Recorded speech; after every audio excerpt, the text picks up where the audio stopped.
ನಮಸ್ಕಾರ. ನಾವು ಈ ನಟ್ಸ್ಗೆ ಅಂದರೆ ವಾಲ್ನಟ್, ಬಾದಾಮಿ, ಗೋಡಂಬಿ ಇಂಥವುಗಳಿಗೆ ಕೊಟ್ಟಷ್ಟು ಬೆಲೆಯನ್ನು ಎರಡು ಅರ್ಥದಲ್ಲಿ ಅದಕ್ಕೆ ಏನು ವ್ಯಾಲ್ಯೂ ಕೊಡ್ತೀವಲ್ಲ ಅಷ್ಟನ್ನು ಬೀಜಗಳಿಗೆ ಕೊಡಲ್ಲ. ಎರಡು ಅರ್ಥದಲ್ಲಿ ಅಂತಂದರೆ, ಒಂದು, ಹಣವನ್ನು ಕೂಡ ಕಡಿಮೆ ಕೊಟ್ಟರೆ ಸಾಕಾಗತ್ತೆ ಬೀಜಗಳಿಗೆ, ಯಾಕೆಂದರೆ ಬೀಜಗಳು ಚೀಪಾಗಿ ಸಿಗ್ತವೆ. ಅಷ್ಟೇ. ನಾವು ಏನಾದರೂ ಈಗ ನ್ಯೂಟ್ರಿಷನ್ಸ್ ತಗೊಳ್ತೇವೆ ಅಂತ ಹೇಳುವಾಗ ನಾನು ಬಾದಾಮಿ ತಿಂತೇನೆ, ಗೋಡಂಬಿ ತಿಂತೇನೆ ಹೇಳ್ತೇವೆ. ಆದರೆ ಬೀಜಗಳನ್ನು ನಾನು ಸೇವನೆ ಮಾಡ್ತಾ ಇದ್ದೇನೆ, ಹಾಗಾಗಿ ನನಗೆ ಬೇಕಾದಷ್ಟು ನ್ಯೂಟ್ರಿಷನ್ಸ್ ಸಿಗ್ತಾ ಇದೆ ಅಂತ ನಾವು ಹೇಳೋದಿಲ್ಲ. ಆ್ಯಕ್ಚುಲಿ ನಟ್ಸ್ಗಳ ಥರನೇ ಈ ಬೀಜಗಳು ಕೂಡ ತುಂಬ ಹೆಲ್ಪ್ಫುಲ್. ಇವತ್ತು ನಾನು ಅಂಥ ಎರಡು ಬೀಜಗಳ ಬಗ್ಗೆ ಮಾತಾಡ್ತೇನೆ. ಮೊದಲನೇದು ಕುಂಬಳ ಬೀಜ, ಇನ್ನೊಂದು ಬೂದಗುಂಬಳದ ಬೀಜ. ಇವೆರಡೂ ಕೂಡ ಆರೋಗ್ಯಕ್ಕೆ ತುಂಬ ಹೆಲ್ಪ್ಫುಲ್ ಆಗಿರುವಂಥವು. ಯಾರ್ಯಾರಿಗೆ ಹೆಚ್ಚು ಹೆಲ್ಪ್ಫುಲ್ ಮತ್ತು ಇವುಗಳನ್ನು ಹೇಗೆ ಬಳಕೆ ಮಾಡಬೇಕು, ಇವುಗಳಿಂದ ಏನೇನು ಪ್ರಯೋಜನಗಳಾಗ್ತವೆ, ಇವೆಲ್ಲ ಇವತ್ತು ನಾವು ತಿಳ್ಕೊಳ್ಳೋಣ. ಸಾಮಾನ್ಯವಾಗಿ ಬೀಜಗಳಲ್ಲಿ ಈ ಮಿನರಲ್ಸ್, ವೈಟಮಿನ್ಸ್ ತುಂಬ ಹೇರಳವಾಗಿ ಸಿಗ್ತವೆ. ಉದಾಹರಣೆಗೆ iron, calcium, manganese, magnesium, phosphorus ಈ ಥರ. ಹಾಗೆ ಎಲ್ಲ ಬೀಜಗಳಲ್ಲಿ ಇರೋ ಥರ ಕುಂಬಳ ಬೀಜದಲ್ಲೂ ಇವೆಲ್ಲ ಇವೆ. ಹಾಗಾಗಿ ಬೇರೆ ಬೀಜಗಳ ಥರನೇ ಕುಂಬಳ ಬೀಜ ತುಂಬ ಹೆಲ್ಪ್ಫುಲ್. ಆದರೆ ಕುಂಬಳ ಬೀಜದ ಸ್ಪೆಷಾಲಿಟಿ ಏನು ಅನ್ನೋದನ್ನು ನಾನು ಹೇಳ್ತೇನೆ. ಇಲ್ಲಿ ಕುಂಬಳ ಬೀಜ ಅಂತಂದರೆ ಕುಂಬಳಕಾಯಿ ಅಂತ ತಗೊಳ್ತೀವಲ್ಲ, ಬೂದುಗುಂಬಳ ಅಲ್ಲ, ಆ್ಯಶ್ ಗಾರ್ಡ್ ಅಲ್ಲ, ಪಂಪ್ಕಿನ್. ನೀವು ಈ ಫೋಟೋ ನೋಡ್ತಾ ಇದ್ದೀರಲ್ಲ, ಈ ಕುಂಬಳಕಾಯಿಯ ಬೀಜ. ಅಂಗಡಿಗಳಲ್ಲಿ ಕುಂಬಳ ಬೀಜನೇ ಸಿಗೋದು, ಸಾಮಾನ್ಯವಾಗಿ ಬೂದುಗುಂಬಳ ಬೀಜ ಸಿಗೋದಿಲ್ಲ. ಮತ್ತು ಕುಂಬಳ ಬೀಜದ ಸಿಪ್ಪೆ ತೆಗೆದಿರೋದು ನಮಗೆ ಸಿಗುತ್ತೆ ಅಂಗಡಿಗಳಲ್ಲಿ, ಅಥವಾ ಈ ಆನ್ಲೈನ್ ಶಾಪ್ಸಲ್ಲಿ ನಮಗೆ ಸುಲಭವಾಗಿ ಸಿಗುತ್ತೆ. ಸಿಪ್ಪೆ ತೆಗೆದಿರ್ತಾರೆ, ಅದನ್ನು ಆರಾಮಾಗಿ ತಂದು ಸೇವನೆ ಮಾಡಿದರೆ ಆಯಿತು. ಸೊ ಈ ಕುಂಬಳ ಬೀಜದ ಸ್ಪೆಷಲ್ ಪ್ರಯೋಜನಗಳೇನು ಅನ್ನೋದನ್ನು ನೋಡೋಣ. ಮೊದಲನೇದಾಗಿ ಯೂರಿನರಿ ಬ್ಲ್ಯಾಡರ್ನ ಆರೋಗ್ಯವನ್ನು ಕಾಪಾಡುತ್ತೆ ಅಂತ. ವಯಸ್ಸಾಗ್ತಾ ಹೋದ ಹಾಗೆ ಈ ಬ್ಲ್ಯಾಡರ್ಗೆ ಸಂಬಂಧಪಟ್ಟ ಸಮಸ್ಯೆಗಳು ತುಂಬ ತೊಂದರೆ ಕೊಡ್ತವೆ.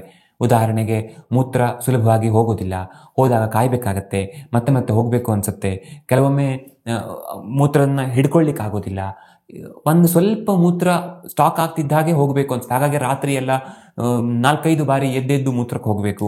ಈ ರೀತಿ ಏಜ್ ಆಗ್ತಾ ಹೋದ ಹಾಗೆ ತೊಂದರೆ ಆಗುತ್ತೆ. ಈ ತೊಂದರೆ ಆಗಬಾರ್ದು ಅಂತಾದರೆ ಈ ಸಮಸ್ಯೆ ಬರುವ ಮೊದಲು ಅಥವಾ ಬಂದ ನಂತರ ಅಟ್ಲೀಸ್ಟ್ ನಾವು ಕುಂಬಳ ಬೀಜದಂಥವನ್ನು ಸೇವನೆ ಮಾಡಬೇಕು. ಸುಮಾರು ಮಟ್ಟಿಗೆ ಅನುಕೂಲ ಆಗುತ್ತೆ. ಕುಂಬಳ ಬೀಜ ತಿಂದ ತಕ್ಷಣ ಸಮಸ್ಯೆ ಸಾಲ್ವ್ ಆಗುತ್ತೆ ಅಂತ ನಾನು ಹೇಳಲ್ಲ, ಆದರೆ ಇದನ್ನು ಮೊದಲಿನ ಸೇವನೆ ಮಾಡ್ತಾ ಇದ್ದರೆ ಈ ಸಮಸ್ಯೆ ಬರುವುದು ದೂರ ಆಗ್ತಾ ಹೋಗುತ್ತೆ. ಒಂದು. ಇನ್ನೊಂದು, ಬಂದ ಮೇಲೆ ತಗೊಂಡ್ರೆ ಆ ಸಮಸ್ಯೆಯ ತೀವ್ರತೆ ಕಡಿಮೆ ಆಗುತ್ತೆ ಅಂತ. ಎರಡನೇದು, ಇದರಲ್ಲಿ ಜಿಂಕ್ ಚೆನ್ನಾಗಿರೋದ್ರಿಂದ ಇದು ಸ್ಪರ್ಮ್ ಕ್ವಾಲಿಟಿಯನ್ನು ಇಂಪ್ರೂವ್ ಮಾಡುತ್ತೆ. ಅಂದರೆ ಕೆಲವೊಮ್ಮೆ ಸ್ಪರ್ಮದ ಕ್ವಾಲಿಟಿ ಸರಿ ಇಲ್ಲದೇನೆ ಮಕ್ಕಳಾಗೋದಿಲ್ಲ, ಅಂಥವರಿಗೆ ಹೆಲ್ಪ್ ಆಗುತ್ತೆ. ಮತ್ತು ಹುಟ್ಟುವ ಮಗು ಚೆನ್ನಾಗಿರ್ಲಿಕ್ಕೂ ಕೂಡ ಇದು ಹೆಲ್ಪ್ಫುಲ್ ಅಂತ. ಸೊ ಸ್ಪರ್ಮ್ ಕ್ವಾಲಿಟಿ ಇಂಪ್ರೂವ್ ಮಾಡೋದೊಂದೇ ಅಲ್ಲ, ಸ್ಪರ್ಮ್ ಪ್ರೊಡಕ್ಷನ್ನಲ್ಲಿ ಅಂದರೆ ವೀರ್ಯಾಣು ಉತ್ಪತ್ತಿಯಲ್ಲಿ ಕೂಡ ಇದು ತುಂಬ ಹೆಲ್ಪ್ ಮಾಡುತ್ತೆ.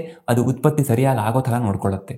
ಇದು ಕೂದಲಿಗೆ ತುಂಬ ತುಂಬ ಹೆಲ್ಪ್ಫುಲ್. ಯಾಕೆ ಅಂದರೆ, ಎಸ್ಪೆಷಲಿ ಗಂಡಸರಿಗೆ, ಹೆಂಗಸರಿಗೂ ಹೆಲ್ಪ್ ಆಗುತ್ತೆ, ಗಂಡಸರಿಗೆ ವಿಶೇಷವಾಗಿ ಹೆಲ್ಪ್ ಆಗುತ್ತೆ. ಯಾಕೆ ಅಂದರೆ ಬೇರೆ ಬೀಜಗಳಲ್ಲಿ ಸಾಮಾನ್ಯವಾಗಿ ಸಿಗದೇ ಇರುವಂಥ ಒಂದು ಸ್ಪೆಷಲ್ ಅಂಶ ಇದರೊಳಗಿದೆ. ಅದು ಡೆಲ್ಟಾ-7 ಸ್ಟೆರಾಲ್ಸ್ ಅಂತ. ಇದು ಟೆಸ್ಟೋಸ್ಟೆರಾನನ್ನು ಡೈಹೈಡ್ರೋಟೆಸ್ಟೆರಾನ್ ಆಗಿ ಕನ್ವರ್ಟ್ ಆಗೋದನ್ನು ತಪ್ಪಿಸುತ್ತೆ ಅಂತ. ಇದರಿಂದ ಏನು ಹೆಲ್ಪ್ ಆಗುತ್ತೆ ಅಂತಂದರೆ, ಈ ಥರ ಕನ್ವರ್ಟ್ ಆಗೋದ್ರಿಂದನೇ ನಮಗೆ ಗಂಡಸರಿಗೆ ಹೇರ್ ಫಾಲ್ ಆಗೋದು, ಅಂದರೆ ಬಾಲ್ಡ್ ಆಗೋದು ತಲೆ, ಮತ್ತು ಪ್ರಾಸ್ಟೇಟ್ ಎನ್ಲಾರ್ಜ್ಮೆಂಟ್ ಆಗಲಿಕ್ಕೂ ಕೂಡ ಇದು ಹೆಲ್ಪ್ ಮಾಡುತ್ತೆ. ಹಾಗಾಗಿ ಇದರೊಳಗಿರುವ ಡೆಲ್ಟಾ-7 ಸ್ಟೆರಾಲ್ಸಿಂದಾಗಿ ಈ ಕನ್ವರ್ಷನ್ ಆಗದೇನೆ ಟೆಸ್ಟೋಸ್ಟೆರಾನ್ ಹಾಗೇ ಉಳ್ಕೊಂಡು ನಮ್ಮ ಪ್ರಾಸ್ಟೇಟ್ನ ಹೆಲ್ತ್ ಜೊತೆಗೆ ಬಾಲ್ಡ್ನೆಸ್ ಬರುವಂಥದ್ದು ದೂರ ಆಗಲಿಕ್ಕೆ ಹೆಲ್ಪ್ ಆಗುತ್ತೆ. ಪ್ರಾಸ್ಟೇಟ್ ಚೆನ್ನಾಗಿರುತ್ತೆ, ಬಾಲ್ಡ್ನೆಸ್ ಬರಲ್ಲ. ಹಾಗಾಗಿ ಇದು ಎರಡು ರೀತಿಯಲ್ಲೂ ತುಂಬ ತುಂಬ ಹೆಲ್ಪ್ಫುಲ್. ನಾವು ಇದನ್ನು ನಿತ್ಯ ಸೇವನೆ ಮಾಡ್ತಾ ಹೋದರೆ ಒಂದು 40-50 ಆದ ನಂತರ ಬರುವ ಈ ತೊಂದರೆಗಳನ್ನು ದೂರ ಇಡಲಿಕ್ಕೆ ಅನುಕೂಲ ಆಗುತ್ತೆ. ಮತ್ತು ಇತ್ತೀಚೆಗೆ ಕೆಲವು ಸಂಶೋಧನೆಗಳು ಏನು ಹೇಳ್ತವೆ ಅಂತಂದರೆ, ಬೇರೆ ಕಡೆ ಸಿಗದೇ ಇರುವಂಥ ಕೆಲವು ಸ್ಪೆಷಲ್ ಆ್ಯಂಟಿ ಆಕ್ಸಿಡೆಂಟ್ಸ್ ಇದರಲ್ಲಿದೆ ಅಂತ. ಹಾಗಾಗಿ ಇದು ತುಂಬ ತುಂಬ ಹೆಲ್ಪ್ಫುಲ್. ಆ್ಯಂಟಿ ಆಕ್ಸಿಡೆಂಟ್ಸ್ ಅಂದರೆ ನಮ್ಮ ಉಪ್ಪನ್ನು ದೂರ ಮಾಡೋದಾಗಲಿ, ಅಥವಾ ಸುಲಭವಾಗಿ ರೋಗಕ್ಕೆ ತುತ್ತಾಗೋದನ್ನು ತಪ್ಪಿಸೋದಾಗಲಿ, ಇದೆಲ್ಲ ನೋಡ್ಕೊಳ್ಳುತ್ತೆ. ಓವರ್ ಆಲ್ ನಮ್ಮ ದೇಹದ ಆರೋಗ್ಯವನ್ನು ಇಂಪ್ರೂವ್ ಮಾಡುತ್ತೆ. ಕ್ಯಾನ್ಸರ್ ಅಂತ ಕಾಯಿಲೆಗಳು ಸುಲಭವಾಗಿ ಬರೋದಿಲ್ಲ ಅಂತ. ಹಾಗಾಗಿ ನಾವು ಇದನ್ನು ಸೇವನೆ ಮಾಡೋದನ್ನು ರೂಢಿ ಮಾಡ್ಕೋಬೇಕು. ಇನ್ನು ಯಾರ್ಯಾರಿಗೆ ಇದು ಹೆಲ್ಪ್ಫುಲ್? ಪ್ರಾಸ್ಟೇಟ್ ಸಮಸ್ಯೆ ಇರೋರಿಗೆ, ಬಾಲ್ಡ್ನೆಸ್ ಬರ್ಬೋದು ಅನ್ನೋರಿಗೆ, ಜೊತೆಗೆ ಓವರ್ ಆ್ಯಕ್ಟಿವ್ ಬ್ಲ್ಯಾಡರ್ ಅಂದರೆ ಪದೇ ಪದೇ ಮೂತ್ರ ಬರುತ್ತೆ ಅಂತ ಹೇಳ್ತೀವಲ್ಲ, ಆ ಥರ ಸಮಸ್ಯೆಗಳಲ್ಲಿ ಇದು ಹೆಲ್ಪ್ಫುಲ್ ಅಂಥವ್ರಿಗೆ ಇದು ನಮಗೆ ಗೊತ್ತಾಯಿತು. ಇನ್ನು ಡಯಾಬಿಟಿಸ್ ಇರುವವರಿಗೆ ಅಥವಾ ಡಯಾಬಿಟಿಸ್ ಬರ್ಬೋದು ಅನ್ನುವಂಥವರಿಗೆ ತುಂಬ ಹೆಲ್ಪ್ಫುಲ್. ಯಾಕೆ ಅಂದರೆ ಇದರಲ್ಲಿ ಒಳ್ಳೆಯ ಕೊಬ್ಬಿದೆ, ಪ್ರೋಟೀನ್ ಇದೆ, ಇದರದ್ದು ಲೋ ಗ್ಲೈಸೆಮಿಕ್ ಇಂಡೆಕ್ಸ್ ಅಂದರೆ ಗ್ಲೈಸೆಮಿಕ್ ಇಂಡೆಕ್ಸ್ ಕಡಿಮೆ ಇದೆ, ಮತ್ತು ಇದರಲ್ಲಿ ಮೆಗ್ನೀಷಿಯಂ ಇದೆ. ಈ ಎಲ್ಲ ಕಾರಣದಿಂದ ಇದನ್ನು ನಾವು ಸೇವನೆ ಮಾಡಿದಾಗ ಶುಗರ್ ಬರುವಂಥ ಚಾನ್ಸಸ್ ಕಡಿಮೆ ಆಗುತ್ತೆ. ಅಂದರೆ ಡಯಾಬಿಟಿಸ್ ಇರುವವರಿಗೆ ಕಾರ್ಬೋಹೈಡ್ರೇಟ್ಸ್ ಕಡಿಮೆ ಮಾಡಿ, ಅಂದರೆ ಏಕದಳ ಧಾನ್ಯಗಳು, ಗೋಧಿ, ಅಕ್ಕಿ, ಜೋಳ, ರಾಗಿ ಇವುಗಳನ್ನ ಸ್ವಲ್ಪ ಕಡಿಮೆ ಮಾಡಿ ಬದಲಿಗೆ ಬೇರೆದೆಲ್ಲ ತಿನ್ನಿ ಅಂತ ಹೇಳ್ತೇವಲ್ಲ, ಆ ಥರ ಬೇರೆದೆಲ್ಲ ತಿನ್ನಿ ಅಂತ ಹೇಳುವಾಗ ಹೊಟ್ಟೆ ಖಾಲಿ ಇರ್ಲಿಕ್ಕಾಗಲ್ಲ. ಸ್ವಲ್ಪ ಅನ್ನ ಕಡಿಮೆ ಊಟ ಮಾಡಿ ಅಂತಂದರೆ ಆ ಅನ್ನ ಕಡಿಮೆ ಮಾಡಿದ ಜಾಗದಲ್ಲಿ ಬೇರೆದನ್ನು ತಿನ್ಬೇಕಲ್ವಾ. ಸೊ ಅವುಗಳನ್ನು ಸೇವನೆ ಮಾಡುವಾಗ ಆ ಬೆರೆದು ಅಂತ ಹೇಳೋದ್ರಲ್ಲಿ ಈ ಕುಂಬಳ ಬೀಜವನ್ನು ಕೂಡ ನಾವು ಆ್ಯಡ್ ಮಾಡ್ಕೋಬೇಕು. ಆ ಥರ ಮಾಡಿಕೊಂಡಾಗ ಸಹಜವಾಗಿ ನಮಗೆ ಶುಗರ್ ವಿಷಯದಲ್ಲಿ ತುಂಬ ಹೆಲ್ಪ್ ಆಗುತ್ತೆ ಅಂತ ನಾನು ಗಮನಿಸಿದ್ದೇನೆ.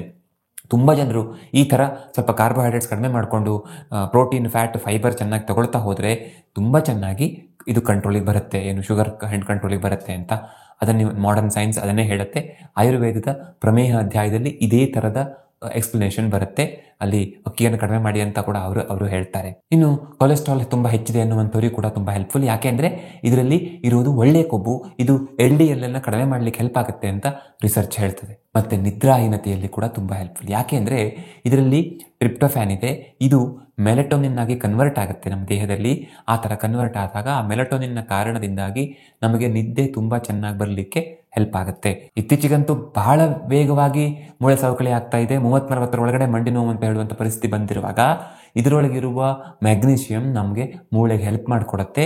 ಅದಕ್ಕೆ ಇದನ್ನು ನಾವು ಸೇವನೆ ಮಾಡಬೇಕು, ಮೂಳೆ ಸವತ ತಪ್ಪಿಸ್ಲಿಕ್ಕೆ ಅಂತ. ಇದನ್ನು ಹೇಗೆ ಸೇವನೆ ಮಾಡ್ಬೋದು? ನಾವು ಇದನ್ನು ಹಾಗೆ ತಿನ್ನಬಹುದು. ಏನಾದರೂ ಲಡ್ಡು, ಎಳ್ಳುಂಡೆ ಈ ಥರ ಮಾಡುವಾಗ ಅದಕ್ಕೆ ಹಾಕಬಹುದು. ಸ್ವೀಟ್ಸನ್ನು ಮಾಡುವಾಗ ಇದನ್ನು ಸ್ವಲ್ಪ ಸಣ್ಣ ಪೀಸ್ ಮಾಡಿ ಅಥವಾ ಹಾಗೆ ಕೂಡ ಮೇಲೆ ಹಾಕಿದರೆ ನೋಡಲಿಕ್ಕೂ ಚೆನ್ನಾಗಿ ಕಾಣುತ್ತೆ, ತಿನ್ಬೋದು. ಅಥವಾ ಜ್ಯೂಸ್ ಮಾಡುವಾಗ ಹಾಕಿ ಜ್ಯೂಸ್ ಮಾಡ್ಬೋದು, ಅಥವಾ ಜ್ಯೂಸಿಗೆ ಹಾಕ್ಕೊಂಡು ಬೇಕಾದರೂ ಕುಡಿಬೋದು. ಸುಮಾರು ಎಷ್ಟು ತೆಗೆದುಕೊಳ್ಬೇಕು ಅಂತಂದರೆ, 1 ಟೀ ಸ್ಪೂನ್ ಇರುತ್ತಲ್ಲ, ಅದರಲ್ಲಿ ಒಂದು 3-4 ಟೀ ಸ್ಪೂನಿಂದ ನಿಮ್ಮ ಡೈಜೆಷನ್ ಪವರ್ ತುಂಬ ಚೆನ್ನಾಗಿದ್ದರೆ 7-8 ಟೀ ಸ್ಪೂನ್ವರೆಗೆ ನಾವು ಇದನ್ನು ಸೇವನೆ ಮಾಡ್ಬೋದು.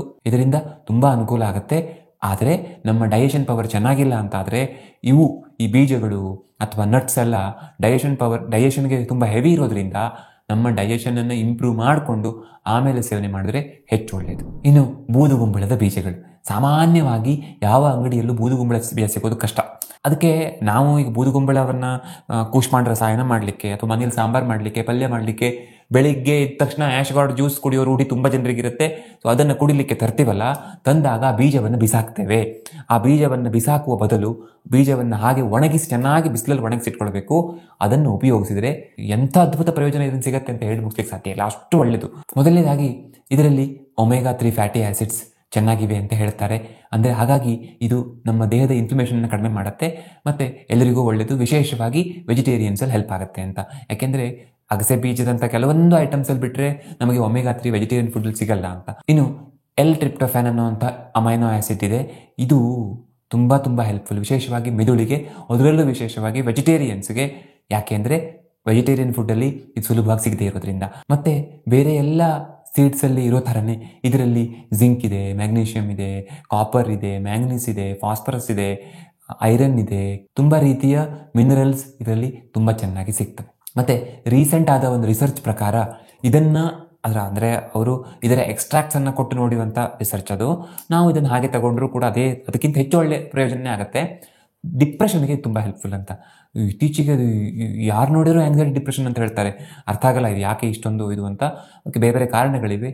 ನಾವು ಅಟ್ಲೀಸ್ಟ್ ಫುಡ್ಡಲ್ಲಾದರೂ ಇಂಥವುಗಳನ್ನು ಸೇವನೆ ಮಾಡ್ತಾ ಹೋದರೆ ನಾವು ಡಿಪ್ರೆಷನ್ನಿಂದ, ಆಂಗ್ಸೈಟಿ ಅಂತ ತೊಂದರೆಗಳಿಂದ ದೂರ ಇರಲಿಕ್ಕೆ ಅನುಕೂಲ ಆಗುತ್ತೆ ಅಂತ. ಇನ್ನೊಂದು ವೆರಿ ಇಂಪಾರ್ಟೆಂಟ್ ಇದರಿಂದ ನಮಗೆ ಸಿಗೋದು ಅಂತಂದರೆ ಕಣ್ಣಿಗೆ ತುಂಬ ಹೆಲ್ಪ್ ಮಾಡುತ್ತೆ. ಯಾಕೆಂದರೆ ಇದರಲ್ಲಿ ಲ್ಯೂಟಿನ್ ಇದೆ, ವೈಟಮಿನ್ ಎ ಇದೆ. ಹಾಗಾಗಿ ಇದನ್ನು ನಾವು ರೆಗ್ಯುಲರ್ಲಿ ಸೇವನೆ ಮಾಡ್ತಾ ಇದ್ದರೆ ಸಹಜವಾಗಿ ಕಣ್ಣಿನ ಆರೋಗ್ಯ ಹೆಚ್ಚಾಗ್ತಾ ಹೋಗುತ್ತೆ.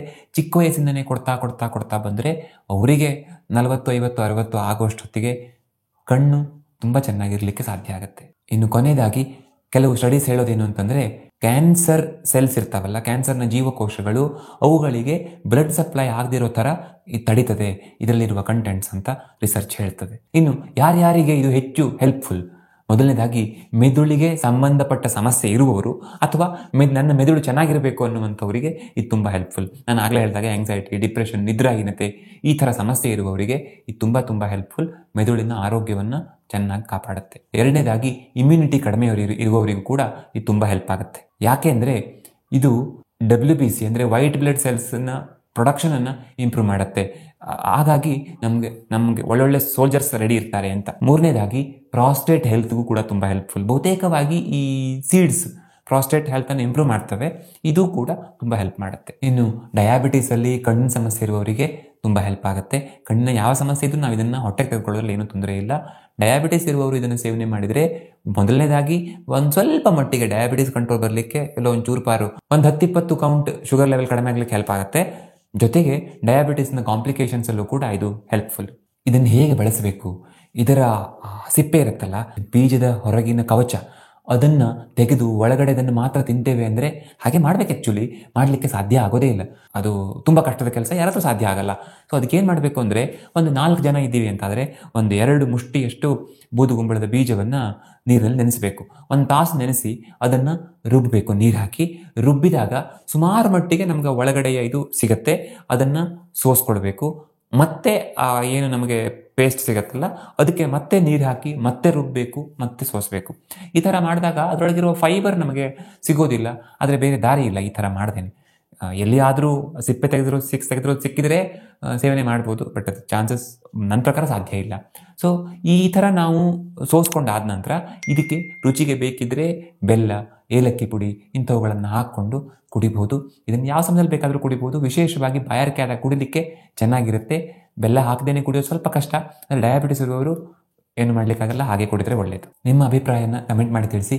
ಮುಂದಿನ ವಿಡಿಯೋದಲ್ಲಿ ಮತ್ತೆ ಸಿಗೋಣ. ಧನ್ಯವಾದ.